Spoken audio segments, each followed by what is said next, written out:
Hello प्यारे बच्चों, आपका स्वागत है आपके अपने YouTube चैनल कॉन्सेप्ट वाला पे।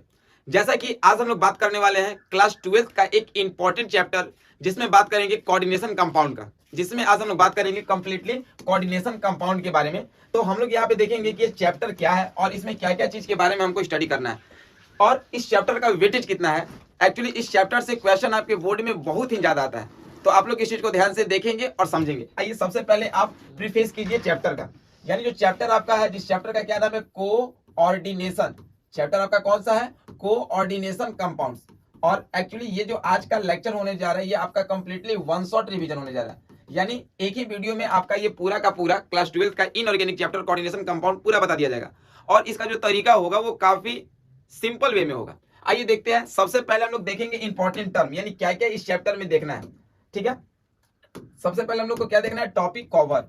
Topic covered. तो इस चैप्टर में हम लोग को सबसे पहले जो जो टॉपिक कवर करना है उसके बारे में देखेंगे। सबसे पहला है इंपॉर्टेंट टर्म। सबसे पहला क्या आपका? Important term. सबसे पहला आपका जो टॉपिक है उसके बारे में बात करेंगे। किसके बारे में? इंपॉर्टेंट टर्म के बारे में। ठीक है, इंपॉर्टेंट टर्म जैसे ही हमारा खत्म होगा, फिर हमारा सेकंड क्या टॉपिक शुरू होगा? सेकंड टॉपिक हमारा शुरू होगा कोऑर्डिनेशन नंबर। कोऑर्डिनेशन नंबर के बारे में।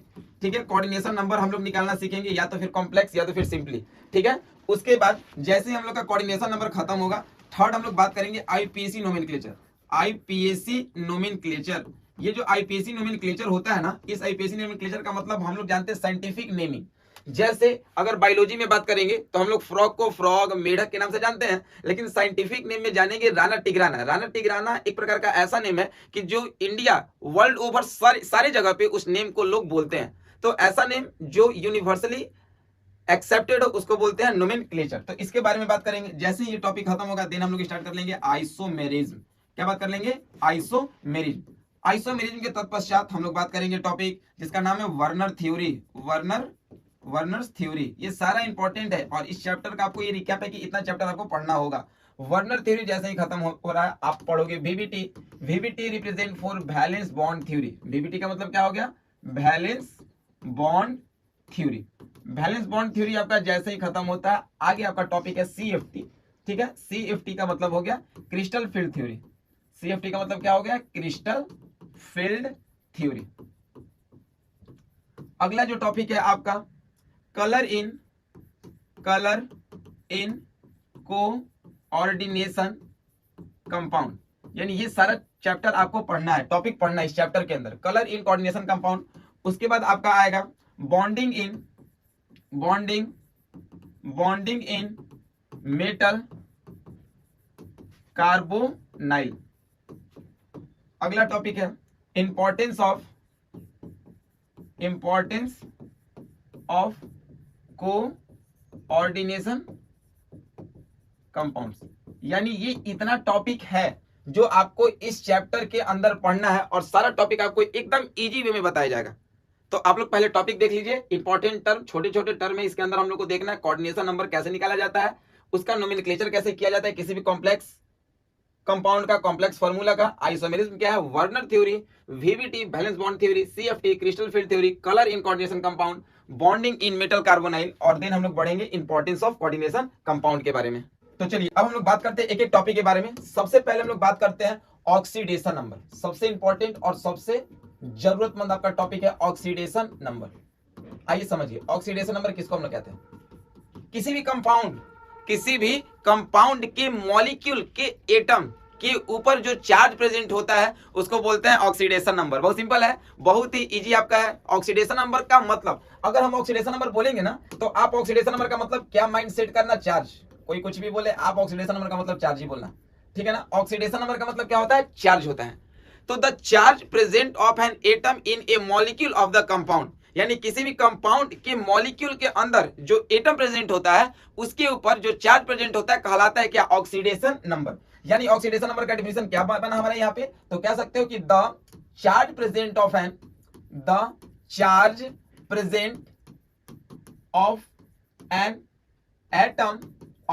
Atom in A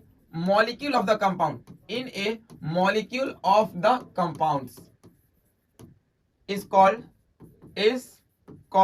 oxidation number, जिंदगी शॉर्ट होते जा रहा है इसलिए इसको हम लोग शॉर्ट फॉर्म में लिख दे रहे हैं, ठीक है ना, इज कॉल्ड ऑक्सीडेशन नंबर। यानी the charge present of an atom in A molecule of the compound, यानी कभी भी चार्ज जो प्रेजेंट होता है एटम पे, और एटम किस में होता है, मॉलिक्यूल, मॉलिक्यूल किसका, कंपाउंड का, कहलाता है क्या, ON, that means oxidation number, ठीक है। सिंपली आपको बताएं कि oxidation number means, oxidation number का मतलब क्या बोलोगे, ऑक्सीडेशन नंबर का मतलब ही होता है क्या, चार्ज होता है, ठीक है। अब यहाँ पे इसको थोड़ा सा और नए तरीके से ही बोल सकते हो कि अगर ये चार्ज है तो चार्ज को हम लोग थोड़ा सा डिटेल लेके चलेंगे तो चार्ज दो प्रकार का होता है। जैसे आप सिंपली कंपाउंड के बारे में बात किए, NaCl, नमक, table salt, rock salt, common salt, कुछ भी बोलो, तो NaCl जब आपके पास कंपाउंड है तो ये तो पूरा कंपाउंड हो गया। इसी के अगर छोटे पार्ट को बोलेंगे तो सेम ये मॉलिक्यूल भी हो गया। अब इसके अंदर कौन कौन सा एटम है, तो इसके पास एक सोडियम एटम है, इसके पास एक क्लोरीन एटम है, ठीक है। वैसे अगर देख रहे हैं तो इसके ऊपर चार्ज है लेकिन दिखाई नहीं दे रहा है, दैट मींस ये जो चार्ज है वो कौन सा चार्ज हो गया, इमेजिनरी चार्ज, इमेजिनरी चार्ज, यानी उसके अंदर गुस्सा है लेकिन वो जग जाहिर नहीं कर रहा है, ठीक है ना, तो वो इमेजिन फॉर्म में हो गया, इमेजिनरी फॉर्म में हो गया। लेकिन अगर वही हम दिखा रहे कि नहीं, Na के ऊपर प्लस, Cl के ऊपर माइनस, इसका औकात दिख गया, दैट मींस ये जो चार्ज है वो कौन सा चार्ज हो गया, रियल चार्ज। यानी अब हम लोग यहाँ पे चार्ज को भी तोड़ सकते हैं, यानी चार्ज को हम लोग क्या कर सकते हैं कि चार्ज दो फॉर्म में होता है, या तो रियल या तो इमेजिनरी। जब आपको चार्ज दिखाई दे दैट मींस रियल, जब आपको चार्ज दिखाई नहीं दे दैट मींस इमेजिनरी। तो इसका एक और डिफिनेशन आप क्या बोल सकते हो, the real charge or imaginary charge, the real charge or imaginary charge present of an atom in a molecule of compounds is called oxidation number। यानी जो चार्ज होता है उसको दो भाग में बांट दिए, कौन कौन सा, real charge or imaginary charge. यानी जब आपका real charge or imaginary charge present रहेगा किसी भी एटम पे, एटम किसका होगा, मॉलिक्यूल किसका, कंपाउंड का, यानी द रियल और imaginary charge present of an atom in A molecule of the compound is called oxidation number. Clear है यहां तक भाई? चलो अब हम लोग आगे बात करते हैं। Rule four find oxidation number, यानी कुछ स्पेशल रूल है जिसके हेल्प से हम लोग ऑक्सीडेशन नंबर फाइंड करते हैं। आइए अब एक एक रूल को समझिए और फिर आपका क्वेश्चन बहुत इजी वे में चलेगा। रूल नंबर 1, ठीक है, यहां पे आपका रूल नंबर 1 क्या है, तो रूल नंबर 1 है oxidation number of uncombined element और elemental form is equal to 0। यानी कहने का मतलब आपको हम यहाँ पे क्या समझे, यहाँ पे आपको हम यही बताएं कि अगर हम लोग अनकंबाइंड एलिमेंट, ये नहीं बोल रहे हैं कि NaCl में Na का बताओ, सिंपली बोल रहे हैं अनकंबाइंड, यानी Na, K, beryllium, boron, sodium, magnesium, aluminium, phosphorus, sulphur, simply uncombined, जो किसी से कंबाइंड नहीं किया है, एलिमेंटल फॉर्म में है, तो इस केस में ऑक्सीडेशन नंबर हमारा 0 होगा, ठीक है। जैसे अगर सिंपली सोडियम दे दे, मैग्नीशियम दे दे, अल्युमिनियम दे दे, फास्फोरस दे दे, सल्फर दे दे, ये किसी से भी कंबाइन नहीं किया है, ठीक है, पोटासियम दे दे, कैल्शियम दे दे, कुछ भी, सबका ऑक्सीडेशन नंबर क्या हो जाएगा, 0 हो जाएगा। यानी क्या बताया कि ऑक्सीडेशन नंबर जब हम लोग अनकंबाइंड एलिमेंट का निकालेंगे, यानी एलिमेंटल फॉर्म का निकालेंगे जो किसी से भी कंबाइन नहीं किया, NaCl का Na में करेंगे तो +1 होगा, MgCl2 का अगर Mg के लिए बात करेंगे तो +2 होगा, लेकिन ये अभी किसी से कंबाइन नहीं किया है, ये एलिमेंटल फॉर्म में ही है, तो इसका ऑक्सीडेशन नंबर का वैल्यू क्या होगा, 0 होगा, ठीक है। चलिए अब आइए रूल नंबर 2 की ओर, ठीक है। अब हम लोग बात करते हैं रूल नंबर 2। रूल नंबर 2 क्या बोल रहा है, अभी हम लोग पूरा 0 वाला ही एक बार देख लेते हैं। Oxidation number of element in free state या एलिमेंट, और यहाँ पे कंपाउंड्स को देख लो। जैसे अगर हम पूछेंगे O इन O2 तो फ्री स्टेट में होता है, तो O2 में O का ऑक्सीडेशन नंबर, ठीक है, P इन P4, S इन S8, Cl इन Cl2, Br इन Br2, ठीक है, H इन H2, F इन F2, तो ये सारे का भी ऑक्सीडेशन नंबर क्या होगा भाई, तो सारे का ऑक्सीडेशन नंबर आपका 0 होगा। क्यों? क्योंकि ये सारे फ्री स्टेट में होते हैं। O2 में O का पूछेंगे, P4 में P का पूछेंगे, एसेट में S का पूछेंगे, Cl2 में Cl का पूछेंगे, Br2 में Br का पूछेंगे, H2 में H का पूछेंगे, F2 में F का पूछेंगे, तो ये सारे का ऑक्सीडेशन नंबर क्या होता है? 0 होता है। एक कमाल का बात बता रहा है आपको, ट्रिक क्या है इसका? इसका एक ट्रिक मैं यहाँ पे आपको सेट कर दे रहा हूँ, होन टू, ठीक है, यानी हाइड्रोजन ऑक्सीजन नाइट्रोजन या फिर हैलोजन फैमिली, क्या F2 Cl2 Br2 I2, यानी फिर कल बाहर आई आंटी, और इसके बाद P4 और एसेट, यही फ्री स्टेट वाला है आपका, यही आपका फ्री स्टेट वाला है, इसको आप याद रखोगे, ठीक है ना। कंपाउंड में फ्री स्टेट वाला यही है, ठीक है, फ्री स्टेट वाला एलिमेंट यही है जो कंपाउंड के फॉर्म में होता है। इसका ऑक्सीडेशन नंबर आपसे कोई पूछेगा तो आपको क्या बोलना होगा? 0। चलिए यहाँ तक क्लियर है। रूल नंबर 1 क्लियर है, रूल नंबर 2 क्लियर है। आइए रूल नंबर 3 की ओर। रूल नंबर 3 हम लोग बात कर रहे हैं। रूल नंबर 3 क्या है? Oxidation number, rule number 3, oxidation number of noble gas, oxidation number of noble gas is 0, ठीक है, यानी नोबल गैस का ऑक्सीडेशन नंबर हम लोग क्या बोलेंगे? 0 बोलेंगे। उसका ट्रिक मैंने बताया था, ट्रिक उसका क्या था? हे नानी आराम कर जिंदा रहेगी, हे नानी आराम कर जिंदा रहेगी। ये सारा आपको एकदम तरीके से बताया जा रहा है, आप इसको समझोगे तो बहुत इजी में आपका क्वेश्चन सॉल्व होगा। हे का मतलब हीलियम, नानी का मतलब नियोन, आराम का मतलब आर्गन, कर का मतलब क्रिप्टन, जिंदा का मतलब जीनोन, रहेगी का मतलब रेडॉन। इसमें से भी कुछ भी दिखाई देगा, सारा का सारा ऑक्सीडेशन नंबर का वैल्यू क्या होगा भाई? 0 होगा, ठीक है। रूल नंबर 3 आपका खत्म हुआ। रूल नंबर 4 का बात करते हैं हम लोग। तो रूल नंबर 4, रूल नंबर 4 क्या बोलता है? Oxidation number of halogen family, halogen family का मतलब होता है नमक बनाने वाला परिवार, ठीक है। इसमें अगर फ्लोरीन को छोड़ दिया जाए, फ्लोरीन ज्यादा इलेक्ट्रोनिगेटिविटी होता है, वो क्या करेगा कि दूसरे के बॉन्डिंग इलेक्ट्रॉन को भी खींच लेता है, तो उसको छोड़ के अगर Cl2 Br2 I2 का बात करते हैं और उसके पहले जो भी मेटल उसके साथ अटैच होगा, बेसिक रेडिकल अटैच होगा, पॉजिटिव रेडिकल अटैच होगा, वो हाइड्रोजन नहीं होना चाहिए, तब आपका साल्ट बनेगा। जैसे NaCl, MgCl, KCl, PCl3, PCl5, तो ये जितना भी चीज है वो आपका नमक है। तो oxidation number of halogen family इस क्या हो जाएगा? -1, ठीक है। इसका ट्रिक क्या है? इसका ट्रिक है आपका, मैं यहाँ पे लिख दे रहा हूं, फिर कल बाहर आई आंटी, फिर कल बाहर आई आंटी, यानी फ्लोरीन, क्लोरीन, ब्रोमीन, आयोडीन, एस्टाटाइन, इसमें से कुछ भी दिखाई देगा, क्या बोलोगे? -1। क्या बोलोगे? -1। फिर कल बाहर आई aunty, fluorine, chlorine, bromine, iodine, astatine, कुछ भी दिखाई देगा, -1 बोलोगे, ठीक है। अब हम लोग बात करते हैं अगला रूल नंबर 5 की ओर। अगला हम लोग बात करते हैं क्या चीज? रूल नंबर 5 की ओर। देखो ध्यान से, जब हम लोग बात करेंगे रूल नंबर 5, तो रूल नंबर 5 क्या है? तो रूल नंबर 5 यहाँ पे है, oxidation number, oxidation number of alkali metal, oxidation number of alkali metal is +1, ठीक है। अल्कली मेटल का ऑक्सीडेशन नंबर क्या होगा? +1 होगा। अल्कली मेटल क्या क्या होता है? हमारे लिए ना करो रब से फरियाद, ठीक है। हमारे का मतलब H, लिए का मतलब Li, ना का मतलब Na, करो का मतलब K, रब का मतलब Rb, से का मतलब C, फरियाद का मतलब F। Hydrogen, lithium, sodium, potassium, rubidium, caesium, francium, इसमें से आपको कुछ भी दिखाई देता है, आपको बोल देना है +1। क्या बोल देना है? +1, क्योंकि अल्कली मेटल का +1 होता है। हमारे लिए ना करो रब से फरियाद, कुछ भी दिखाई देगा, +1 बोल देना। रूल नंबर 5 आपका यहाँ पे कंप्लीट होता हुआ दिखाई दिया।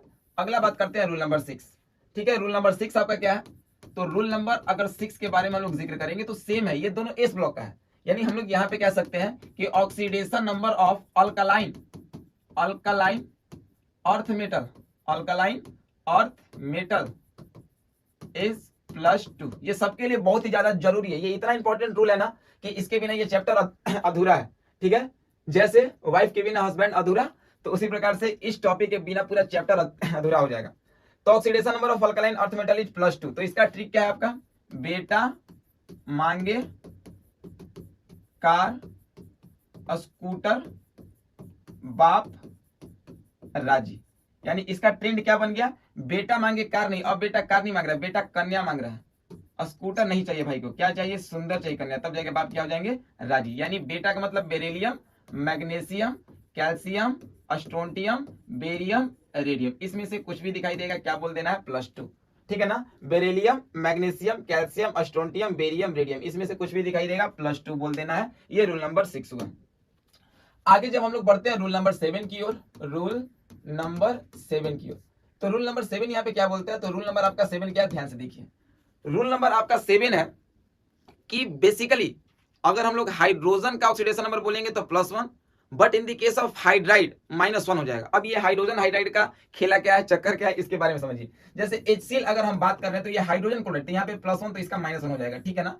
अगर हम बात कर रहे हैं CaH2, यानी जब बाद में हाइड्रोजन लगे तो इसको हम लोग हाइड्राइड बोलते हैं, और वो भी बाद में का कब, अब जैसे हम बोल दिए NaHSO4, तो इसमें ध्यान देना होगा, ठीक है, इसमें +1 होगा।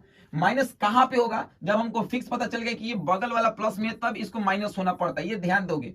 तो कैल्शियम और हाइड्रोजन को जब कंबाइन करेंगे, जब प्लस वाला में हाइड्रोजन रहेगा तो नाम हाइड्रोजन ही होगा, लेकिन जब हाइड्रोजन माइनस के रूप में आएगा तो नाम हाइड्राइड होगा। कैल्शियम का वैलेंसी 2, हाइड्रोजन का 1, cross multiply, then we get CaH2 and we say that the naming of this compound will be calcium hydride. Clear हो गया ना, the naming of this compound will be calcium hydride. सबको clear हो गया। तो वही आपको अभी हम बताएं कि इस प्रकार का प्रीफेस आपको अगर देखना होगा तो आप क्या बोलोगे। तो यहां पे बोल सकते हो generally the oxidation number of hydrogen, generally the oxidation number of hydrogen is +1, but in the case of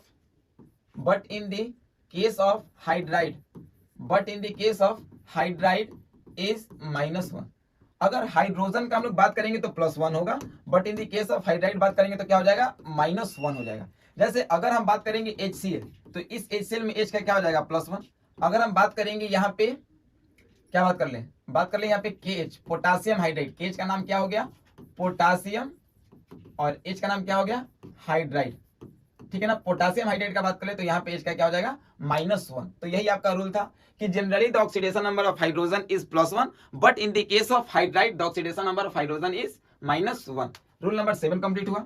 अगला बात करते हैं रूल नंबर 8, यानी अगला जो हम लोग का रूल है वो रूल नंबर 8 है। अब इसको थोड़ा सा समझना है।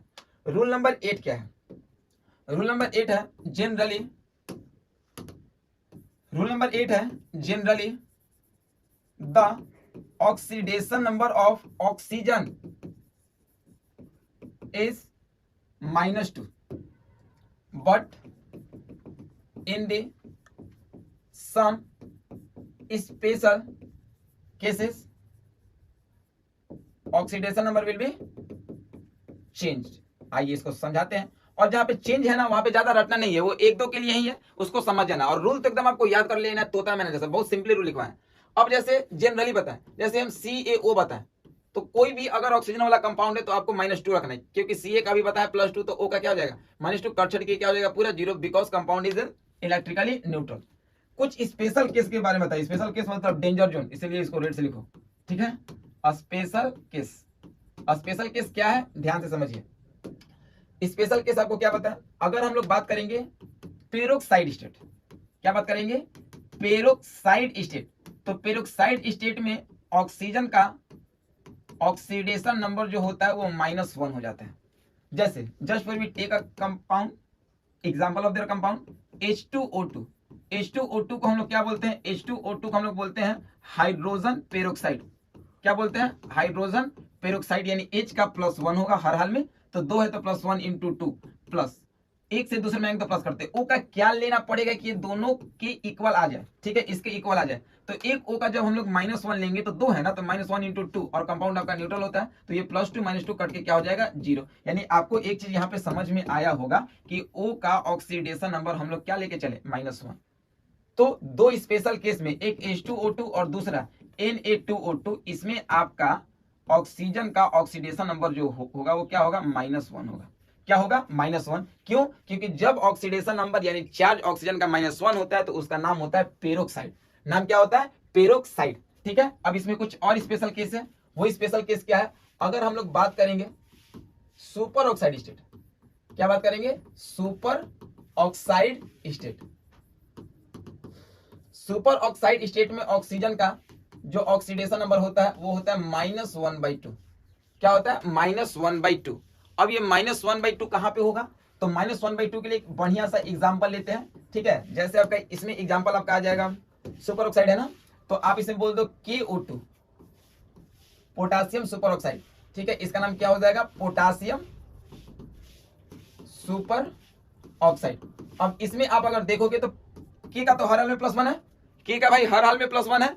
अगर O2 का बात करोगे तो एक O को माइनस आधा कर दो और ये 2 टाइम्स है तो इसको 2 से मल्टीप्लाई कर दो, तो ये 2 से 2 कट गया, +1 -1 कट छट के क्या हो जाएगा 0, यानी ये आपका हो गया क्या, तो ये आपका हो गया सुपर ऑक्साइड। ठीक है, और सुपर ऑक्साइड का कुछ स्पेशल केस ही होता है, जैसे हमने क्या बताया KO2, ठीक है ना। तो जहां पे सुपर ऑक्साइड होगा वहां पे ऑक्सीजन के ऊपर चार्ज क्या होता है -1/2, ये एग्जांपल याद रख लेना। ठीक है, उसके बाद अगला आता है ऑक्साइड ऑफ फ्लोराइड्स। ये भी स्पेशल केस है। जैसे ऑक्साइड्स ऑफ फ्लोराइड में क्या होगा, ऑक्सीजन का जो ऑक्सीडेशन नंबर होगा वो हो जाएगा +1, वो क्या हो जाएगा +1। जैसे +1 का मतलब क्या, अब यहाँ पे समझिए कंपाउंड है O2F2, क्या है कंपाउंड O2F2। तो भाई मेरे जब यहाँ पे कंपाउंड O2F2 है तो आपको पता है कि F का हर हाल में क्या होता है -1, फिर कल बाहर आई आंटी, तो F2 है तो -1 × 2 क्या हो जाएगा -2, तो O को क्या बनना पड़ेगा +1 × 2, यानी +2 तब का छट के क्या होगा 0।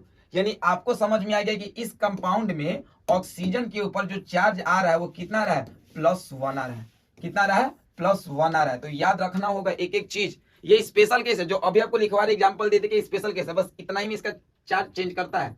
ठीक है, एक चीज और आ सकता है, ऑक्सीजन का ऑक्सीडेशन नंबर इसी में +2 होता है, किस कंपाउंड में OF2 में, OF2 में। ये सब स्पेशल केस है, यानी F का -1 2 टाइम्स है तो -1 × 2, तो ये हो गया आपका -2, तो इसको बगल वाले को क्या होना पड़ेगा, बगल वाले को हर हाल में +2 होना पड़ेगा, तभी ये कट चढ़ के क्या होगा 0 होगा। यानी यहाँ पे हम लोग ऑक्सीजन का चार्ज क्या क्या देखें, ऑक्सीजन का जो ऑक्सीडेशन नंबर है +1 भी देखें और यहाँ पे +2 भी देखें। ठीक है, +1 जो देखें वो देखें O2F2 में और +2 जो देखें वो देखें किसमें OF2 में। ठीक है, तो बेसिकली अभी हम लोग क्या देखें, ऑक्सीजन का ऑक्सीडेशन नंबर यानी बहुत तरीके से हो सकता है, किसी कंपाउंड में 0, किसी कंपाउंड में +1, किसी में +2, किसी में -1, किसी में -1/2, यानी 1 2 3 4 5, यानी 5 तरीके का चार्ज आपको जनरेट हो सकता है, किसमें ऑक्सीजन में। डिपेंड करता है कंपाउंड पे। आप अगर एक बार रट लोगे ना कि ऑक्सीजन का चार्ज इतना होता है, मिस हैपनिंग हो सकती है आपके साथ नॉलेज को लेके, तो ये चीज आपको समझना होगा। ठीक है ना, अभी हम लोग किस रूल पे थे भाई, अभी हम लोग थे रूल नंबर 8 पे। ठीक है ना, 8 ही का इतना लंबा चला। ठीक है, अब हम लोग बात करेंगे रूल नंबर 9। क्या बात करेंगे हम लोग, रूल नंबर 9 के बारे में। रूल नंबर 9 क्या है हमारा, the oxidation number of monoatomic ion, the oxidation number of monoatomic ion is equal to charge present on it, charge present on it. यानी अगर मोनोएटॉमिक आयन है, मोनोएटॉमिक आयन का मतलब क्या है, एक एटम के ऊपर जब आयन है तो उसका जो ऑक्सीडेशन नंबर होगा उस पे दिया गया चार्ज के बराबर हो जाएगा। जैसे अगर हम लोग Na+ बात करें, Cl- बात करें, O- बात करें, फास्फोरस -, बात करें, अल्युमिनियम ++ बात करें, मैग्नीशियम ++ बात करें, ठीक है, सल्फर -, बात करें, तो जिसके ऊपर जितना चार्ज दिया गया वही उसका ऑक्सीडेशन नंबर होगा। तो एक चार्ज +1, एक चार्ज -1, -2, -3, +3, +2, -2, तो ये आपका हो गया क्या चीज कि मोनोएटॉमिक आयन के ऊपर जो चार्ज रहता है वही आपका बन जाता है क्या, ऑक्सीडेशन नंबर। क्या बन जाता है, ऑक्सीडेशन नंबर। आइए रूल नंबर 10 की ओर आगे बढ़ते हैं। अगला हम लोग का है रूल नंबर 10। रूल नंबर 10 क्या बोला, the oxidation number of polyatomic ion, the oxidation number of polyatomic ion is equal to charge present on it, is equal to charge present on it। यानी पॉलीएटॉमिक आयन का जो oxidation number होगा इसके ऊपर जो charge present रहेगा उसके बराबर होगा। ठीक है ना, अब जैसे एग्जांपल के तौर पे, ठीक है, हम लोग बोल सकते हैं PO4-, ये मोनोएटॉमिक नहीं है, इसमें एटम की संख्या 1 से ज्यादा है, तो ये पॉलीएटॉमिक आयन हो गया, तो इसका ऑक्सीडेशन नंबर -3। ठीक है, अगर हम लोग बात करेंगे SO4-, CO3-, NH4+, ठीक है ना, तो ये सब का ऑक्सीडेशन नंबर जो होगा इसके ऊपर जो चार्ज है, यानी -2, यहाँ पे -2, यहाँ पे +1। तो आपको रूल नंबर 9 भी क्लियर हो गया, रूल नंबर 10 भी क्लियर हो गया। ठीक है, आगे आइए rule number 11। Rule number 11, rule number 11 क्या बोलता है, रूल नंबर 11 यही बोलता है the value of oxidation number may be positive, negative, 0 and fraction. नया चीज भी आप लोग को सीखने को मिलेगा, यानी ऑक्सीडेशन नंबर यानी चार्ज का वैल्यू आपका पॉजिटिव भी हो सकता है, नेगेटिव भी हो सकता है, 0 भी हो सकता है और फ्रैक्शन में भी हो सकता है। ऑक्सीडेशन नंबर का जो वैल्यू है यानी चार्ज का जो वैल्यू है वो पॉजिटिव, नेगेटिव, जीरो और फ्रैक्शन हो सकता है। ठीक है, उसके साथ ही साथ रूल नंबर 12 आइए, रूल नंबर 12, ये सारा रूल बहुत इंपॉर्टेंट है, क्वेश्चन को एकदम धड़ल्ले से सॉल्व करवाएगा। ठीक है, रूल नंबर 12 क्या बोलता है? The algebraic sum of all the element which are present in the compound is 0। ठीक है, यानी algebraic sum of all the element which are present in the compound is 0। यानी जब हम लोग अल्जेब्रिक सम निकालेंगे, अल्जेब्रिक सम का मतलब क्या है? यहाँ पे इसका मतलब यही है कि जब हम लोग अल्जेब्रिक सम निकालेंगे किसी भी एलिमेंट का जो प्रेजेंट होगा किसमें, किसी भी कंपाउंड में, तो उसका वैल्यू 0 होगा। जैसे अगर हम एग्जांपल के तौर पे NaCl बात कर रहे हैं तो Na इसमें एलिमेंट कौन कौन है? Na और Cl, तो इसका अल्जेब्रिक सम क्या होगा? Na का तो +1 रूल के थ्रू याद है, Cl का -1, और इसका जब हम लोग सम करेंगे तो प्लस और माइनस कट के क्या हो जाएगा? 0। यानी कंपाउंड जो होता है वो इलेक्ट्रिकली न्यूट्रल होता है। कंपाउंड क्या होता है? इलेक्ट्रिकली न्यूट्रलिटी को फॉलो करता है, इलेक्ट्रिकली न्यूट्रलिटी को फॉलो करता है। या अगर चार्ज दिया रहेगा तो equal to charge present on it रहेगा। तो अब हम लोग आगे बात करते हैं, क्या देखे थे? ऑक्सीडेशन नंबर का रूल देख लिए थे। अब हम लोग कुछ कंपाउंड में कैसे ऑक्सीडेशन नंबर निकाला जाता है। एक्चुअली होता क्या है ना कि अलग अलग कंपाउंड में अलग अलग एलिमेंट का ऑक्सीडेशन नंबर भी अलग अलग आता है। आइए उसको हम लोग देखते हैं। यहाँ पे सबसे पहले कुछ क्वेश्चन लेते हैं। एक इंपॉर्टेंट बात बता रहे हैं कि आपको अगर एक्टिव एलिमेंट पहचानना होगा, एक्टिव एलिमेंट, तो एक्टिव एलिमेंट आप उसको कह सकते हो जिसका ऑक्सीडेशन नंबर आपको नहीं पता हो। जनरली अगर हम बात कर रहे हैं MnO2-, इसमें अगर कोई पूछेगा एक्टिव एलिमेंट कौन है, तो भाई मेरे एक्टिव एलिमेंट वही ना बनेगा जिसका ऑक्सीडेशन नंबर आपको पता नहीं है। तो O का तो आपको पता है, तो Mn का नहीं पता है, तो इसमें एक्टिव एलिमेंट आपका कौन बन जाएगा? एक्टिव एलिमेंट बन जाएगा आपका Mn। कौन बन जाएगा? Mn। तो एक चीज आपको यहाँ पे ध्यान रखना है कि एक्टिव एलिमेंट वही एलिमेंट बनता है जिसका ऑक्सीडेशन नंबर आपको पता नहीं रहता है। ठीक है, अब समझिए ऑक्सीडेशन नंबर निकालने का तरीका। जिसका आपको ऑक्सीडेशन नंबर पता नहीं है उसको क्या मान लोगे? लेट। लेट का मतलब माना गया है, एगो LET का मतलब गया वो नहीं। ठीक है, LET मतलब मानना है। Let the oxidation number of Mn is equal to x, यानी Mn का ऑक्सीडेशन नंबर हम लोग यहाँ पे क्या मान लेंगे? x मान लेंगे। तो x, और x से दूसरे एलिमेंट में अगर एंट्री करते हैं तो प्लस देते हैं। O का क्या होता है? -2 × 2 और is equal to charge present on it. अगर चार्ज है तो चार्ज देंगे, नहीं है तो 0। तो -1 है तो -1 दे देंगे। तो x plus minus -2 × 4 is equal to -1। तो x जब निकालेंगे तो -1 और यहाँ पे +4, यानी x का वैल्यू हो जाएगा कितना? +3। ये ऑक्सीडेशन नंबर हो गया किसका? MnO2- में Mn का। ये कोई जरूरी नहीं है कि ऑक्सीजन है तो हर हाल में +2 +3 ही आएगा। अलग अलग कंपाउंड में अलग अलग ऑक्सीडेशन नंबर आते रहता है। ठीक है, अलग अलग देश में छोटी छोटी बातें होती रहती है। ठीक है ना, अलग तरीके से यहाँ पे हम लोग बातों को भी करते हुए दिखाई देंगे। आइए अब कुछ हम लोग स्पेशल क्वेश्चन लेते हैं, देन उसको सॉल्व करते हैं। जैसे अगर कोई पूछ देगा ओइलियम, ओइलियम ये बहुत फेमस कंपाउंड है। ओइलियम फॉर्मूला होता है H2H2O7। ठीक है, इसमें इसका ऑक्सीडेशन नंबर पूछेगा किसका? S का। तो आप कैसे निकालोगे भाई? तो आपके पास तरीका वही है, सिंपल। मैंने क्या सिखाया कि जिसका निकालना है तो let the oxidation number of S को क्या मान लोगे? X। अभी मैंने बहुत सारा रूल आपको बताया, देखो ये भी बहुत सारा रूल भर के पड़ा हुआ है। ठीक है, तो ये सारा रूल आप लोग एक बार देख लोगे। ठीक है, तो यहाँ पे सल्फर का X मान लेंगे। अब यहाँ पे हाइड्रोजन का क्या होता है? +1 × 2 प्लस S का क्या मान लेंगे? X। S कितना टाइम है? 2, तो 2x प्लस O का -2 कितना टाइम है? 7, तो × 7 इज इक्वल टू 0। तो ये क्या हो जाएगा? 2 + 2x plus minus -2 7 14 is equal to 0। 2 + 2x -14 उधर जाएगा तो प्लस का 14 होगा। ठीक है, तो अब यहाँ पे 2x जब निकालोगे तो +14 और ये -2 यानी प्लस का 12, और x जब निकालोगे तो प्लस का 12/2, यानी आंसर आ गया x का वैल्यू +6। तो ऐसे आपको ऑक्सीडेशन नंबर निकालना होता है। ठीक है ना, ऐसे आपको ऑक्सीडेशन नंबर निकालना होता है। अगर आपको कोई पूछेगा, अब यहाँ पे हम बहुत सारा क्वेश्चन दे रहे हैं और जल्दी जल्दी आप भी निकालो और आप यहाँ से चेक करते रहना। ठीक है ना, यानी क्वेश्चन है find the oxidation number of following element. Oxidation number of underlined element, यानी आपको ऑक्सीडेशन नंबर निकालना है किसका? अंडरलाइंड एलिमेंट का। पहला C2H2 में C का, दूसरा CH3COOH में किसका? C का ही, थर्ड Cr+++ Cr का, चौथा K2Cr2O7 Cr का निकालना है, पांचवा Na2SO4 में किसका निकालना है? S का, छठा CHCl3 में C का निकालना है, 7वां C6H12O6 में C का निकालना है। क्वेश्चन नंबर 8 CrO3 माइनस में Cr का। क्वेश्चन नंबर 9 आपका क्या हो जाएगा, MnO4 माइनस Mn का निकालना है। Question number 10 PO4 minus minus minus P का निकालना है। मतलब ये सारा आपको क्वेश्चन दिया है, इसमें आपको ऑक्सीडेशन नंबर निकालना है। तो चलिए हम लोग सिंपली सारे क्वेश्चन को सॉल्व करते हैं, ठीक है। पहला क्या है C2H2, पहला क्या है C2H2।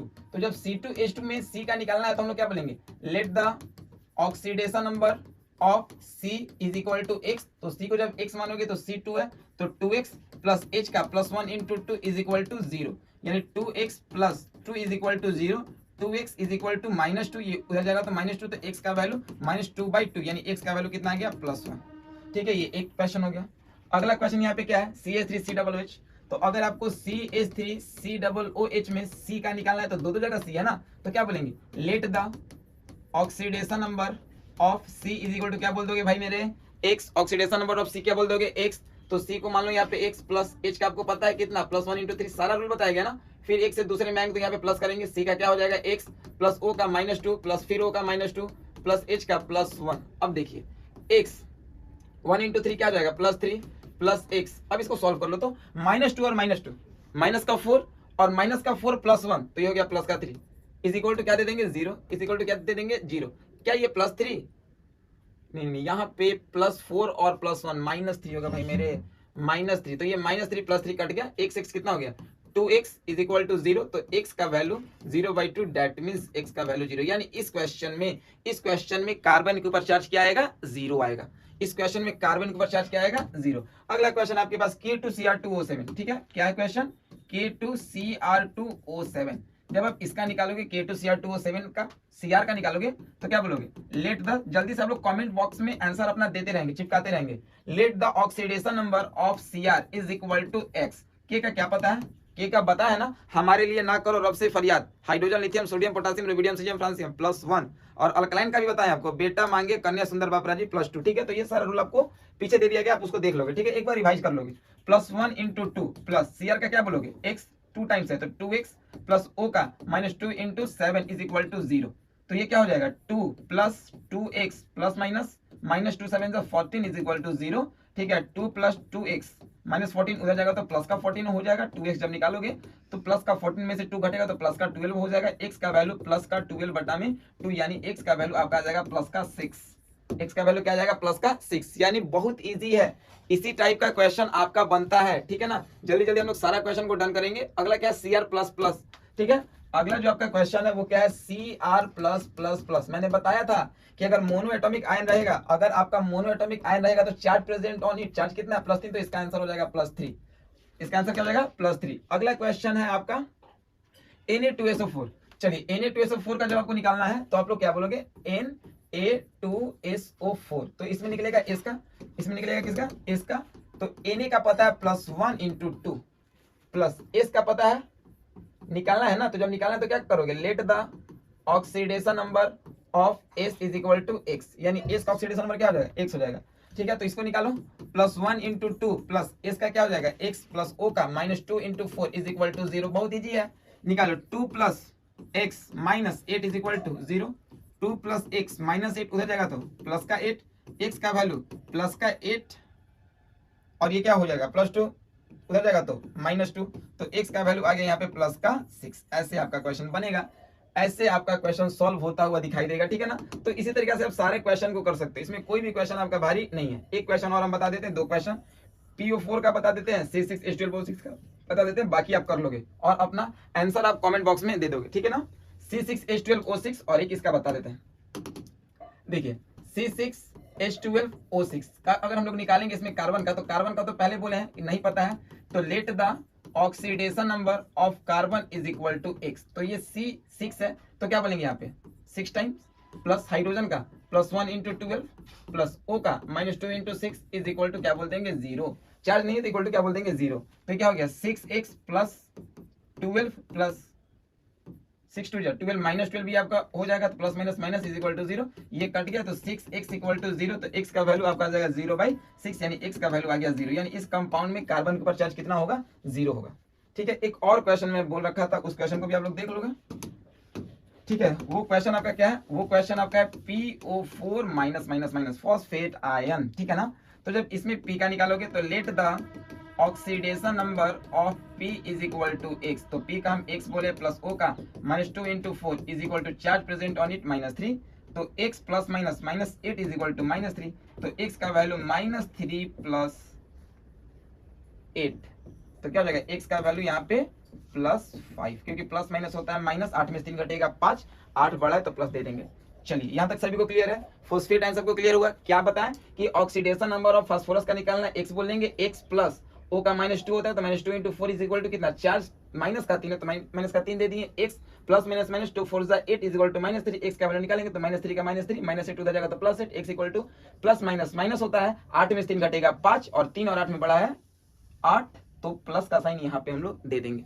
तो इस तरीके से आपका ऑक्सीडेशन नंबर का क्वेश्चन सॉल्व होगा, कैसा भी क्वेश्चन है इस रूल से सॉल्व होगा। देन हम लोग आगे करेंगे अगले टॉपिक में, ठीक है, जिसका नाम है कोऑर्डिनेट। तो अभी हम लोग देखें कुछ जनरल कंपाउंड का ऑक्सीडेशन नंबर, जो कि बहुत सिंपल था।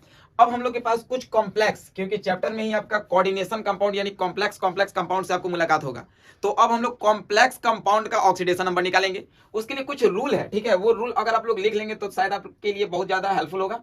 रूल पहले लिख लो, अगर CN दिखाई देगा साइनो तो -1 बोल दोगे, H2 दिखाई देगा एक्वा तो 0 बोल दोगे, NH3 दिखाई देगा अमोनिया अमाइन जिसको बोलते हैं 0 बोल दोगे, EN दिखाई देगा, EN का मतलब होता है इथाइलिन डाइएमाइन, ठीक है, इथाइलिन यानी CH2 और NH2 यहाँ पे हो जाएगा NH2, इसको बोलते हैं इथाइलिन डाइएमाइन, इसका होता है 0। ठीक है, तो जहाँ पे EN दिखाई देगा वहां पे क्या बोल दोगे, 0। ये क्लियर हो गया, इथाइलिन डाइएमाइन। और C2O4 का मतलब होता है ऑक्सलेट आयन है -2, ठीक है, बाद बाकी आपसे बन जाएगा CO कार्बन मोनोऑक्साइड, इसका भी ये न्यूट्रल होता है 0, कोबाल्ट मत समझना, कार्बन मोनोऑक्साइड है, ठीक है। बाद बाकी मेरे समझ से आपका सारा चीज हो गया, ठीक है ना। तो इतना बेसिकली रूल है कॉम्प्लेक्स कंपाउंड में ऑक्सीडेशन नंबर निकालने का। अगर ये आपको पता है फिर तो कोई दिक्कत नहीं है। आइए क्वेश्चन को सॉल्व करते हैं। पहला क्वेश्चन यहाँ पर लोग सॉल्व करते हैं।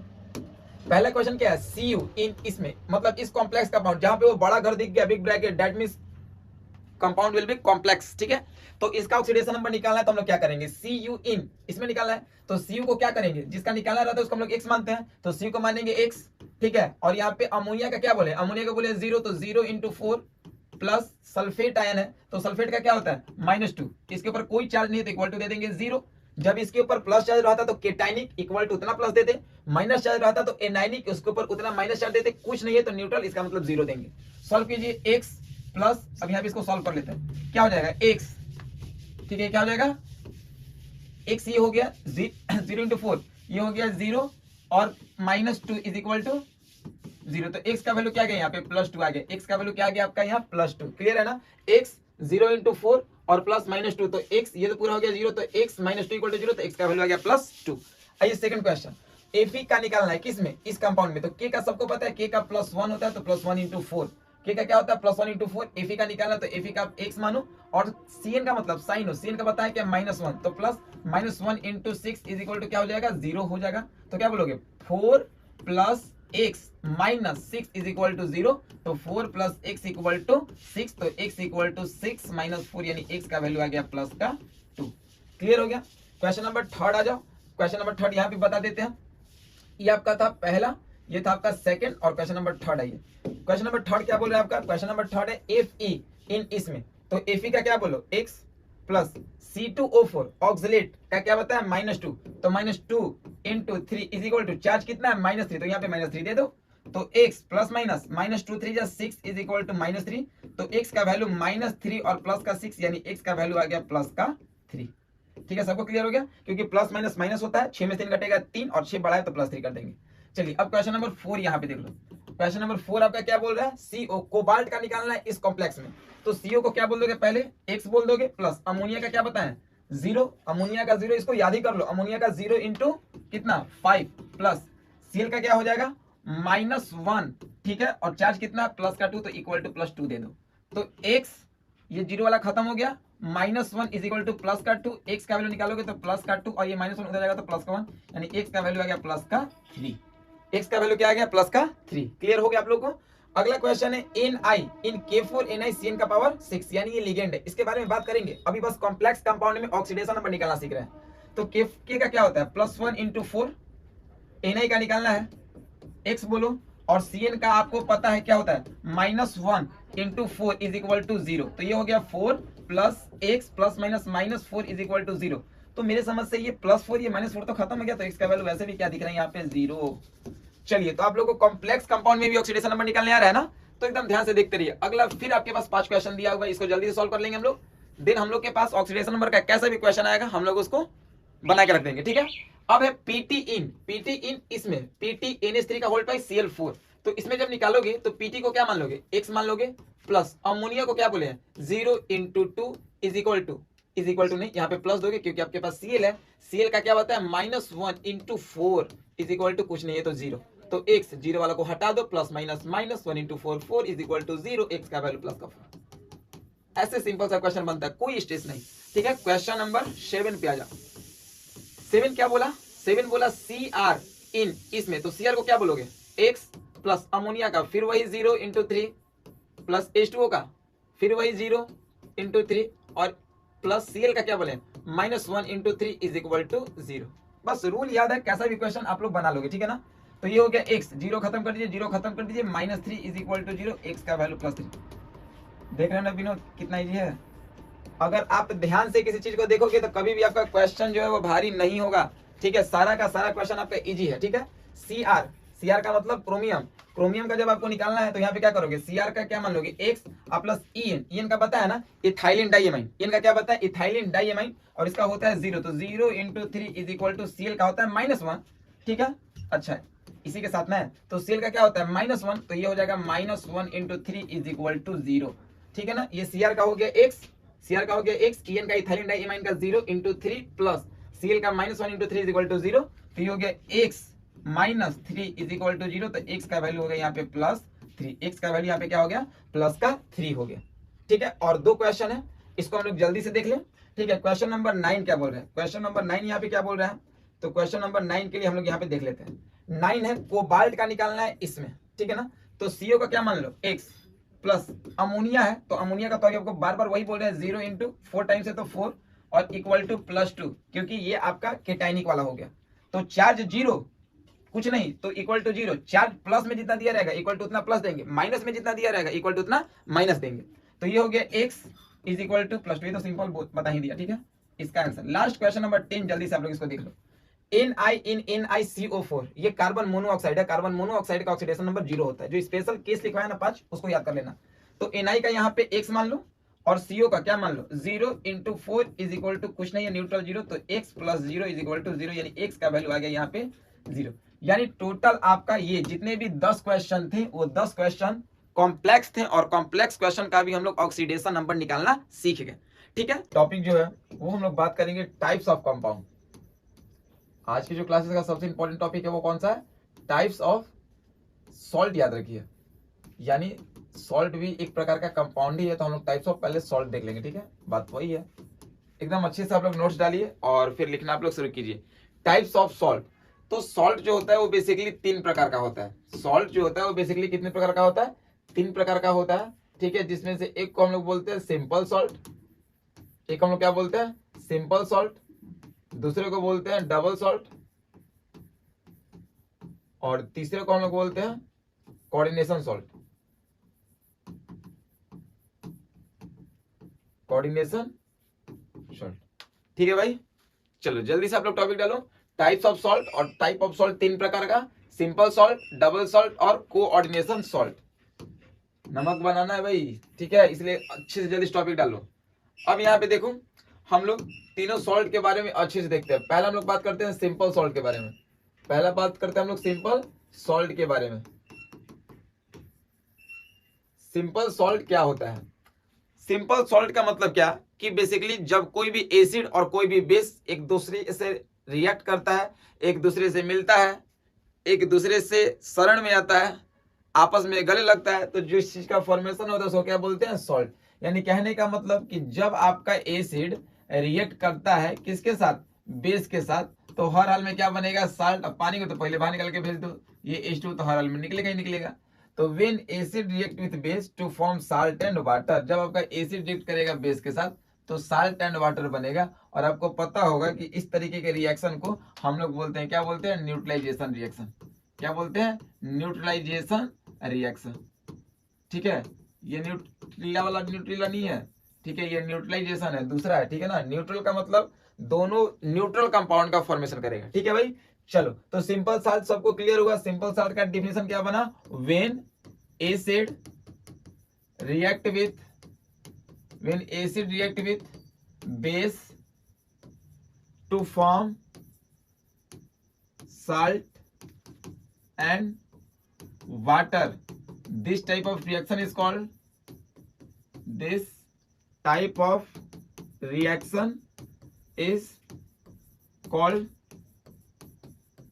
Neutralisation reaction. सभी को क्लियर हो गया। जब एसिड रिएक्ट करेगा बेस के साथ तो साल्ट एंड वाटर का फॉर्मेशन करेगा, और इसी रिएक्शन को हम लोग बोलते हैं न्यूट्रलाइजेशन रिएक्शन। अब कोई भी आप एक एसिड ले लो, तो हम लोग एग्जांपल के तौर पे लेते हैं क्या, HCl। तो जब HCl रिएक्ट करेगा किसके साथ, बेस के साथ, NaOH के साथ, तो क्या बनेगा, E प्लस ये माइनस, ये प्लस ये माइनस। देखो हाई प्लस जो था ना इस माइनस के साथ, यानी एक लड़का एक लड़के के साथ लंबे समय तक था, ठीक है, रिलेशनशिप में। ये भी लड़का लड़के के साथ लंबे समय तक रिलेशनशिप में था, लेकिन जब दोनों के बीच में अनबन हुआ तो ये भागेगा इसके साथ और ये भागेगा इसके साथ। तो यहाँ से H और OH को मिला के हर हाल में यहाँ पे बनेगा H2O, ठीक है। और यहाँ पे Na और Cl वैलेंसी में इंटरचेंज करोगे तो बन जाएगा NaCl, और यही NaCl आपका क्या है, टेबल सॉल्ट। क्या है, टेबल सॉल्ट, या इसी को बोल सकते हो रॉक साल्ट, ठीक है, या इसी को हम लोग बोल सकते हैं क्या, कॉमन सॉल्ट। या क्या बोल सकते हैं इसी को हम लोग, कॉमन सॉल्ट, ठीक है ना। आप लोगों को क्लियर हो गया। तो when acid react with base to form salt and water, this type of reaction is called neutralization reaction, and it is also called simple salt. It is also called simple salt. एक इसमें important point याद रखना जो हम यहाँ पे लिख दे रहे हैं, एक इंपॉर्टेंट पॉइंट यहाँ पे याद रखना कि नोट दे के यहाँ पे लिखवा रहे हैं कि सिंपल सॉल्ट जो होगा उसमें डिसोसिएशन ऑफ वाटर पॉसिबल होगा। यानी यहाँ पे कह सकते हो कि इन सिंपल सॉल्ट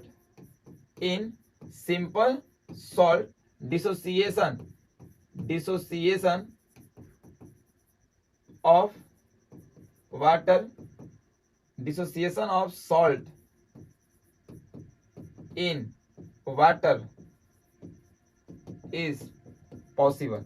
यानी क्या बोले हैं आपको कि अगर आपका सिंपल सॉल्ट है तो सिंपल सॉल्ट को जब हम लोग वाटर में मिलाएंगे तो ये आपका डिसोसिएट हो जाएगा किसमें, Na प्लस में और Cl माइनस में। इसी को हम लोग बोलते हैं, क्या बोलते हैं, आपका सिंपल सॉल्ट। क्लियर हो गया।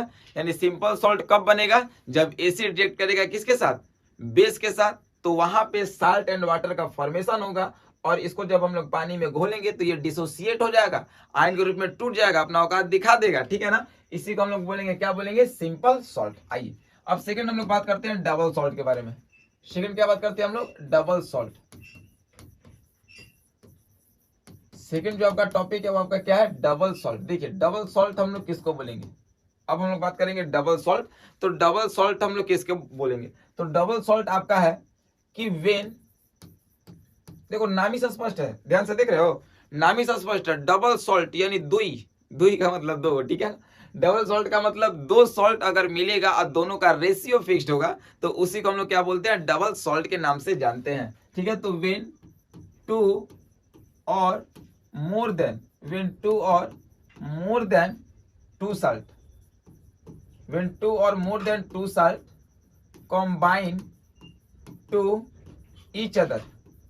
combine to each other with a fixed stoichiometric ratio, ठीक है, is called डबल सॉल्ट। यानी आपको क्या क्लियर हुआ कि जब दो या दो से अधिक साल्ट मिलेगा और उसका जो रेशियो होगा वो फिक्स्ड होगा, उसी को हम लोग बोलेंगे, क्या बोलेंगे, डबल सॉल्ट बोलेंगे। उसी को हम लोग क्या बोलेंगे, डबल सॉल्ट। और ये डबल सॉल्ट में भी एक चीज याद रखना, डिसोसिएशन, डबल सॉल्ट में भी dissociation of water is possible, यानी डबल सॉल्ट में भी आपका जो भी सॉल्ट होगा वो वाटर से कंबाइन करेगा, वाटर से रिएक्ट करेगा, वाटर के एक्वस फॉर्म के साथ आएगा तो वो डिसोसिएट हो जाएगा, वो टूट जाएगा, ठीक है ना। इसी को हम लोग बोलेंगे डबल सॉल्ट। और इसका जो सबसे बेस्ट एग्जांपल है डबल सॉल्ट का, वो आप याद रखना, एकदम याद रखना, क्या है, मोर साल्ट। जैसे गर्लफ्रेंड का नाम नहीं भूलते हो बाबू सोना का, उसी तरीका से डबल साल्ट का एग्जाम्पल कभी भी नहीं भूलना होगा, ठीक है ना। डबल साल्ट का एग्जाम्पल हर एग्जाम में पूछता है, ये बहुत ही बेस्ट है, मोर साल्ट, ठीक है। इसका फॉर्मूला आप याद रख लो, FeSO4 फेरस सल्फेट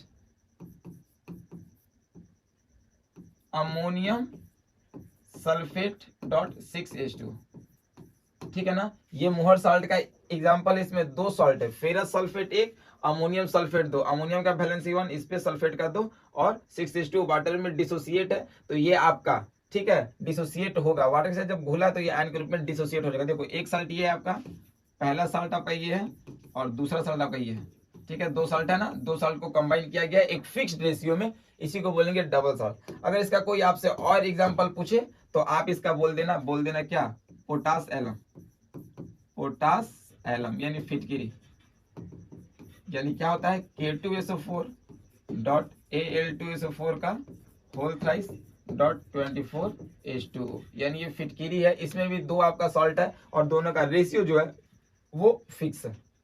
क्लियर हो गया, अभी डबल साल्ट क्लियर हुआ, ठीक है। अब हम लोग बात करेंगे तीसरा जो सबसे इंपॉर्टेंट है, कोऑर्डिनेशन सॉल्ट। कोऑर्डिनेशन सॉल्ट, ठीक है।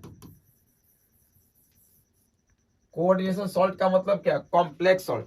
कॉम्प्लेक्स सॉल्ट का मतलब क्या, जैसे तीन प्रकार की लड़की, ठीक है, एक सिंपल सॉल्ट का बताया, का मतलब सिंपल गांव की लड़की जहां पे उसको किसी से मतलब नहीं रहता, वो सिंपल सॉल्ट हो गई। दूसरा जो हो गई कौन, डबल सॉल्ट। डबल सॉल्ट का मतलब कि वो किसी से घुल मिल जाएगी, जैसे गांव से भी तुरंत शहर लैंड करके आई है। और तीसरा जो हो गई कोऑर्डिनेशन सॉल्ट। कोऑर्डिनेशन सॉल्ट का मतलब कि अब शहर से दिल्ली बनारस पटना चल गई, तो वो अपने आप को धीरे धीरे कॉम्प्लेक्सिटी शो करते हैं। एक्चुअली वैसा रहती नहीं है वो, लेकिन अपने आप को कॉम्प्लेक्सिटी शो आउट करती है। तो ये जो हम लोग तीसरा बात कर रहे हैं कोऑर्डिनेशन सॉल्ट, कोऑर्डिनेशन सॉल्ट एक प्रकार का डबल सॉल्ट ही है, बस अंतर यही है कि डबल सॉल्ट जो है वाटर में घुल जा रहा था, आयन का फॉर्म कर रहा था, लेकिन ये वाटर में डिसोसिएट नहीं होगा, आयन का फॉर्म नहीं करेगा। बाकी सेम कहानी वही है, यानी यहाँ पे भी आप कह सकते हो, यहाँ पे इसके डिफिनेशन में कह सकते हो आप, when two or more than two salt combine to each other with a fixed stoichiometric ratio, ठीक है। जब दो या दो से अधिक साल्ट एक दूसरे से कंबाइन होगा फिक्स स्टोइकोमेट्रिक रेशियो के साथ, उसी को बोलेंगे कोऑर्डिनेशन सॉल्ट। और कोऑर्डिनेशन सॉल्ट का सबसे खास बात क्या है ना, सबसे खास बात क्या है कि वो बिग ब्रैकेट में होगा, वो पहले से अपना औकात दिखा देगा, ठीक है, कि ये क्या है, कोऑर्डिनेशन सॉल्ट है। और इसमें dissociation of water is not possible. Dissociation of water is not possible, यानी इसमें वाटर के साथ डिसोसिएशन जो होगा वो साल्ट का नहीं होगा। ये बहुत अगर 30 बार खा बनेगा टूटेगा तो 4K के ऊपर प्लस और प्लस FeCN का 6 इसके ऊपर माइनस, लेकिन ये टूटता नहीं है, यही वाला पोर्शन जो है वो डिसोसिएट नहीं होता है, इसे इसको क्या बोलते हैं, कोऑर्डिनेशन सॉल्ट। अगर लड़की के रूप में याद करना है सॉल्ट तो आपको बताएं, जो गांव की है सिंपल सॉल्ट बोल दो, जो भी गांव से तुरंत आई है शहर की ओर वो डबल सॉल्ट हो गई, और जो यहाँ से पहुंच गई दिल्ली पटना बनारस बड़े बड़े यूनिवर्सिटी में पढ़ाई करने के लिए, डेट मीन्स कोऑर्डिनेशन सॉल्ट, ठीक है। तो यहाँ तक आप पहले जल्दी से इसका स्क्रीनशॉट ले लो। चलिए आप लोग इसका स्क्रीनशॉट ले लिए, अब हम लोग आगे करते हैं। देखिए अब हम लोग कोई भी एक कोऑर्डिनेशन कंपाउंड लेते हैं, इन द कोऑर्डिनेशन कंपाउंड्स, अगर हम लोग कोई भी कोऑर्डिनेशन कंपाउंड लेते हैं, बहुत सिंपल तरीका आपको बता जाएगा, कुछ भी कॉम्प्लेक्सिटी आपके लाइफ में नहीं बचेगा इस चैप्टर में या कोई किसी भी टॉपिक पे। आप लोग बस अच्छे से देखो, नोट्स कंप्लीट करो, मजे से पढ़ो, ठीक है।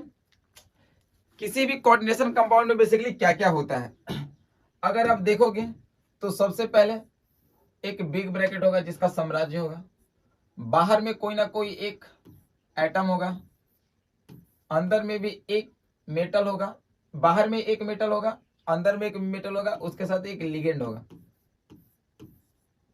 ठीक है। अब देखिए, अब इसमें क्या क्या किसको कहा जाता है, क्योंकि जब तक आप नाम नहीं जानोगे तब तक आपको दिक्कत होगा। जैसे एक बात है, दुल्हन वही जो पिया मन भावे और स्ट्रीम वही जो समझ में आवे। कहने का मतलब कि आपको वही चूज करना है लाइफ में जो आपको समझ में आए। बहुत लोग को आज के समय में देखा जाता है, जैसे इस बार बहुत ज्यादा कॉलेज में सीट के लिए मारामारी हुआ था कि साइंस स्ट्रीम में जगह नहीं मिल पा रहा है। कंडीशन क्या है कि जिसको समझ में आता है वो ठीक है, जिसको अपने माइंड में डिसाइड करने नहीं आ पाता है कि हमको क्या करना चाहिए, क्या लेना चाहिए, वो भी कूद जाता है साइंस में, ठीक है। तो ये सब चीज थोड़ा सा देखना है और समझना है, ठीक है ना। तो उसी पे कहा गया है, दुल्हन वही जो पिया मन भावे और स्ट्रीम वही जो समझ में आवे, ठीक है। तो दिखाने के लिए कुछ नहीं करना है। अब इसमें आपको क्या क्या है, तो जो बाहर में आपको दिखाई देगा उसको हम लोग बोलेंगे काउंटर एटम। क्या बोलेंगे? Counter atom. ये अखियों से गोली मारे वाला काम करेगा, ठीक है ना। यानी इसका मेन काम है, काउंटर का मतलब अटैकिंग करना। काउंटर एटम या आयन। बीच वाला जो दिखाई देगा उसको बोलेंगे सेंट्रल मेटालिक एटम। उसको क्या बोलेंगे? सेंट्रल मेटालिक एटम, ठीक है। उसको हम लोग बोलते हैं CMA, सेंट्रल मेटालिक एटम। इसके बगल में जो दिखाई देगा उसको बोलेंगे लिगेंड। उसको बोलेंगे लिगेंड। ये लेजेंड नहीं है, ठीक है, लिगेंड है, ठीक है ना, लिगेंड। अब इसमें एक और खास बात देखोगे, पहला बार आपका सेंट्रल मेटालिक एटम जो है ना वो वर्कआउट करेगा लेविस एसिड के जैसा, ठीक है। और ये जो लिगेंड है वो एक्ट करेगा लेविस बेस के जैसा। यानी ये क्या करेगा? लिगेंड के द्वारा इलेक्ट्रॉन को एक्सेप्ट करेगा। तो आपको आगे चल के ये भी बताया जाएगा कि जो भी सेंट्रल मेटालिक एटम है ना वो लोन पेयर इलेक्ट्रॉन को एक्सेप्ट करना to the formation of coordinate bond, और ये क्या करता है? डोनेट करता है। क्योंकि देखिए एक सिंपल सा चीज यहाँ पे अगर देखोगे तो आपको समझ में आना चाहिए, क्योंकि आप एक थोड़ा सा सीनियर लेवल के स्टूडेंट हो तो आपके माइंड में एक चीज चलना चाहिए कि CN जो है वो तो नेगेटिव चार्ज वाला है लिगेंड, तो इसका इलेक्ट्रोनेगेटिविटी ज्यादा होगा on the comparison of this, ठीक है। इसके कंपैरिजन में इसका इलेक्ट्रोनेगेटिविटी ज्यादा होगा। तो जब ये ज्यादा इसका इलेक्ट्रोनेगेटिविटी होगा तो ये क्या करेगा? ज्यादा इलेक्ट्रोनेगेटिविटी तो इसको ये खींचेगा। तो जब ये खींचेगा तो इसके साथ जो भी बॉन्ड बनेगा तो ये क्या करेगा? अपने इलेक्ट्रॉन को इसको डोनेट कर देगा, और ये क्या करेगा? इलेक्ट्रॉन को एक्सेप्ट करेगा स्टेबल होने के लिए। एक तो तरीका आपका ये बनता हुआ दिखाई देगा, और दूसरा अगर Fe है CN CN CN CN CN CN अगर चारों तरफ से जाएगा तो CN क्या करेगा? डोनेट करेगा, Fe उसको एक्सेप्ट करेगा कि ताकि वो स्टेबिलिटी को मेंटेन करे, ठीक है। तो ऐसे आप कहानी समझ सकते हो किसका? लेविस एसिड और लेविस बेस का। अब उसके बाद ये आपका क्या हो गया? काउंटर एटम या आयन। ये सेंट्रल मेटालिक एटम, ये हो गया लिगेंड। और इसके अंदर जो है उसको हम लोग बोलते हैं coordination, coordination entity, coordination entity. और इसके बाहर जो होता है उसको बोलते हैं आयोनाइजेशन, आयोनाइजेशन स्फीयर, ठीक है ना। यानी सिंपली आपको एक कॉम्प्लेक्स कोऑर्डिनेशन कंपाउंड में हमने बताया कि किसको क्या क्या बोलोगे। जो बाहर में आपका मेटल प्रेजेंट है वो काउंटर एटम या आयन होता है, जो अखियों से गोली मारे का काम करता है, ठीक है। इसका मेन काम है कि अंदर वाले बाहर वाले को न्यूट्रल कर देना, प्लस और माइनस को। ये वाला जो है वो ब्रैकेट के अंदर जो मेटल होता है उसका नाम है सेंट्रल मेटालिक एटम, और ये पहला बार आपको एक्ट करेगा लेविस एसिड के जैसा। यानी लिगेंड के द्वारा जो भी लोन पेयर इलेक्ट्रॉन है उसको वो एक्सेप्ट करेगा due to their stability and the formation of coordinate bond, ठीक है ना। और ये जो कोऑर्डिनेट बॉन्ड है, ये जो लिगेंड आप देख रहे हैं ये क्या करेगा? लोन पेयर के इलेक्ट्रॉन को डोनेट करेगा। तो ये हो गया लेविस बेस, इसको हम लोग लिगेंड कहेंगे। सेंट्रल मेटालिक एटम को छोड़ के यहाँ पे जितना भी चीज दिखाई देगा, चाहे ब्रैकेट में रहे या नहीं रहे, वो सारा का सारा आपका लिगेंड होता है। और इस ब्रैकेट के अंदर जो होता है उसको कोऑर्डिनेशन एंटिटी बोलते हैं। इसके बाहर जो होता है उसको बोलते हैं आयोनाइजेशन स्फीयर। तो आपको ये क्लियर पता चल गया ना कि क्या क्या हम लोग इसको बोला जाएगा। अब जैसे जस्ट फॉर वीटे का एग्जांपल आप लोग इसमें बताएंगे कि किसको क्या क्या बोला जाता है। जैसे Cr, वो Cr नहीं है, हुआ वाला नहीं है, क्रोमियम है, Cr Fe CN4 H2O3 Cl2 NH32 Cl2। अब यहाँ पे ध्यान से देखो, और आपसे पूछा जा रहा है कि कौन क्या क्या है। तो ज्यादा दिमाग लगाना ही नहीं है आपको। मैंने सिंपल में क्या बताया कि ये जो बाहर रहता है उसको बोलते हैं काउंटर एटम या फिर काउंटर आयन। ब्रैकेट के अंदर जो मेटल होता है उसको बोलते हैं CMA। चैट बॉक्स में आप लोग भी जल्दी जल्दी लिखो सेंट्रल मेटालिक एटम। इसको छोड़ के CN, H2O, Cl2, NH3, ये जितना भी आपको दिखाई दे रहा है ये सारा का सारा क्या है, लिगेंड है। क्या है, लिगेंड्स है। इनफैक्ट ये भी जो है वो आपका क्या है, लिगेंड्स के ही रूप में आएगा। ठीक है ना, मतलब इसको छोड़ के जितना भी आपको दिखाई दे वो सारा लिगेंड ही आएगा। उसके साथ ही साथ ये जो ब्रैकेट हम लोग देख रहे हैं उसके अंदर वाला जो है उसको हम लोग क्या कहेंगे, कोऑर्डिनेशन एंटिटी। क्या कहेंगे हम लोग, कोऑर्डिनेशन एंटिटी। और इसके बाहर वाला जो बात है उसको हम लोग बोलेंगे आयोनाइजेशन, आयोनाइजेशन स्फीयर। क्या बोलेंगे उसको हम लोग, आयोनाइजेशन स्फीयर। ठीक है। अब जैसे देखिए इस पूरे कॉम्प्लेक्स के ऊपर, इस पूरे कोऑर्डिनेशन कंपाउंड के ऊपर क्या कोई चार्ज है, चार्ज नहीं है तो न्यूट्रल। चार्ज रहेगा तो उसको हम लोग बोलेंगे केटाइनिक। अगर चार्ज निगेटिव रहेगा तो बोलेंगे एनाइनिक। अब इसमें बहुत चीज आता है, प्राइमरी वैलेंसी, सेकेंडरी वैलेंसी, धीरे धीरे आपको वो सारी चीजें क्लियर होते जाएंगी। तो चलो आप लोग इसको जल्दी से क्लियर करो, लिखो। यहां तक सभी लोग का हो गया ना। अब हम लोग आगे करते हैं। इसके बाद अभी आपको मैंने दो टर्म सिखाया। पहला टर्म आपको बताया यहाँ पे, पहला टर्म मैंने आपको क्या सिखाया अभी, पहला टर्म आपको बताया central metallic atom, central metallic atom. और दूसरा टर्म मैंने आपको सिखाया लिगेंड। यानी पहला बार आप देखोगे कि कोई भी मेटल जो होता है वो एक्ट करता है किसके जैसा, लेविस एसिड के जैसा। ठीक है। तो सेंट्रल मेटालिक एटम का मतलब क्या बताएं आपको, यहां पे सिंपली है द एटम और ion which accept the pair of lone pair electron to form coordinate bond, ठीक है। आपको ये पहले लेक्चर में दे दिया गया कोऑर्डिनेट बॉन्ड। ठीक है, आप डिस्क्रिप्शन में जाओ, नीचे आपको लिंक मिल जाएगा और वहां से आप उसको सेव आउट कर लेना। मतलब वैसा एटम और आयन जो लोन पेयर के इलेक्ट्रॉन को एक्सेप्ट करता है during the formation of coordinate bond, उसको बोलते हैं central metallic atom. And central metallic atom act as a Lewis acid. पहला बार कोई भी मेटल एक्ट कर रहा है क्या चीज, लेविस एसिड।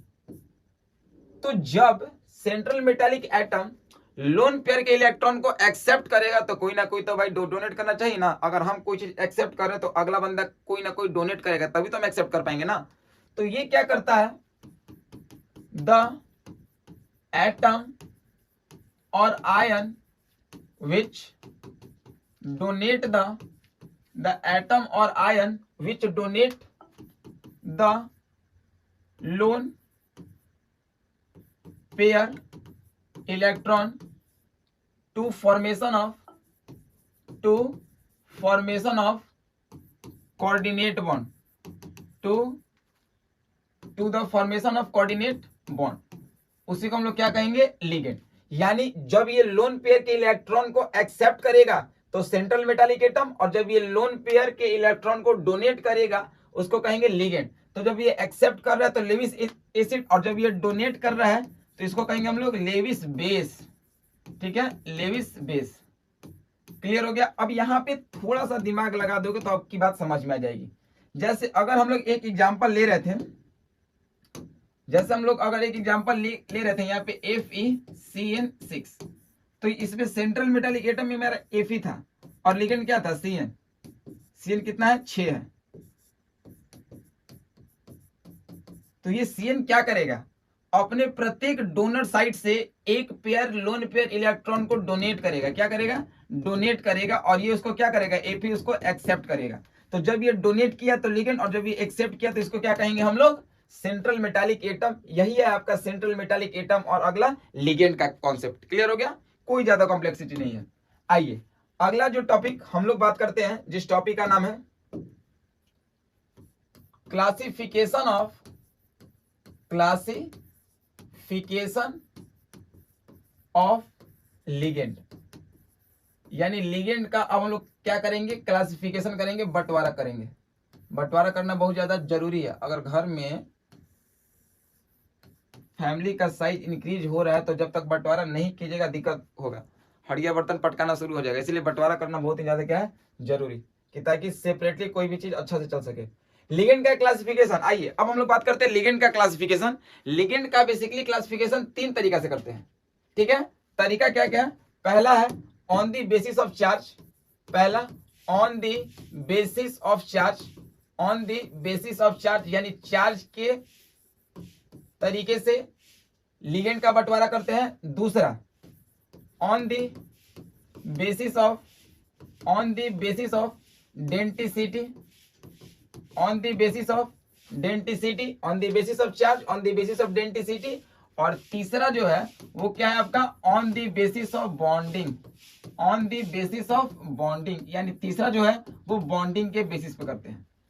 चार्ज के बेसिस पे लिगेंड जो होता है वो 3 प्रकार का होता है, जिसमें से एक को हम लोग बोलते हैं पॉजिटिव लिगेंड्स, ये बहुत जरूरी है आईपीएससी नोमेनक्लेचर के लिए, पॉजिटिव लिगेंड्स। दूसरा जो होता है उसको हम लोग बोलते हैं निगेटिव लिगेंड्स, दूसरा जो होता है उसको हम लोग क्या बोलते हैं, निगेटिव लिगेंड्स। और तीसरा जो होता है उसको हम लोग बोलते हैं न्यूट्रल लिगेंड्स, मतलब उसके ऊपर किसी प्रकार का कोई चार्ज नहीं रहेगा। Positive ligands carry positive charge, negative ligands carries negative charge and neutral ligand carries no charge, ठीक है। डेंटिसिटी के आधार पे ये 3 प्रकार का होता है, जिसमें से एक को बोलते हैं मोनोडेंटेंट, एक को बोलते हैं बाई या डाई, बाईडेंटेंट, और एक को बोलते हैं पॉलीडेंटेंट। मोनोडेंटेंट का मतलब जिसके पास एक लोन पेयर डोनर साइट हो, जिसके पास 2 लोन पेयर डोनर साइट हो, मतलब एक लोन पेयर डोनर साइट हो डोनेट करने के लिए सेंट्रल मेटालिक एटम को, 2 लोन पेयर डोनर साइट हो डोनेट करने के लिए सेंट्रल मेटालिक एटम को, 2 से ज्यादा लोन पेयर डोनर साइट हो सेंट्रल मेटालिक एटम को डोनेट करने के लिए। तो जब एक तो मोनोडेंटेंट, 2 तो बाईडेंटेंट, 2 से अधिक तो polydentate. On the basis of bonding ligand 2 प्रकार का होता है, जिसमें से एक को बोलते हैं चिलेटिंग, एक को बोलते हैं चिलेटिंग लिगेंड्स, और एक को हम लोग बोलते हैं एम्बीडेंटेंट, एम्बीडेंटेंट लिगेंड्स। यानी हम लोग को इतना आपको स्टडी करना है, इतना पढ़ाना है, ठीक है, इतना हमको अभी पढ़ाना है। आप लोग इसको अच्छे से देखोगे, इसके बारे में अब हम लोग एक एक करके देखेंगे, ठीक है। तो जल्दी से आप लोग पहले इसको कंप्लीट कर लो, फिर हम लोग अगले लेक्चर में मिलेंगे तो पूरा लिगेंड का क्लासिफिकेशन करेंगे, देन हम लोग आगे बढ़ेंगे आईपीएससी नोमेनक्लेचर। तब तक के लिए ओके।